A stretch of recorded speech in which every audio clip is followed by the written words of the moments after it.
The bar that we currently serve from today was actually built in the mid to late 1800s.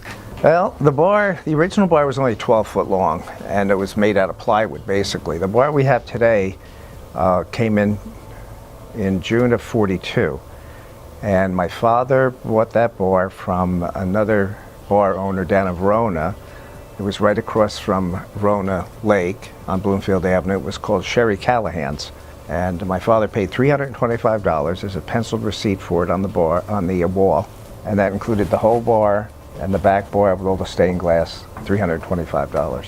Well, like I said, we opened up, it was the first license in town after Prohibition, and from talking to some old timers that came in here after my father died, beer came back first, so they told me that we opened around July 4th, to their recollection, and liquor came in later, which I think was from what they said, November. They established an ordinance that said women could not be served directly over the bar. And we had 2 tables in the place, 2 tables with 2 chairs each, so if women did come in, they would be older women, of course, because they had an older crowd.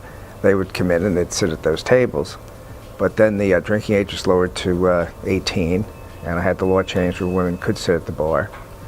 And it slowly started to evolve. But before we put in the ladies' room, the women used to use the men's room, and they'd stand guard for each other when they went in there. After Prohibition, there wasn't any other options than to get beer local. All the beer that we purchased, for the most part, came out of Newark and the surrounding area. Well, you know, you had the national beers. We had the local beers. We had Schaefer, Rheingold, Ballantine. Those are the local beers. When we had Anheuser-Busch as our primary distributor, they were a little bit big for their britches. They were a little out of control. Their salesmen were just order takers, and their credit department wasn't up to snuff, and the drivers were arrogant and rude, and so I just didn't want to put up with that anymore. And I believed that there were plenty of other good beers out there that would be just as good, if not better, and I didn't think I needed Budweiser to survive. So that's actually one product, Budweiser, Bud Light, we don't serve here at the bar, and that goes back into the 70s when my father couldn't get good service from them. He actually put a lifetime ban on the product.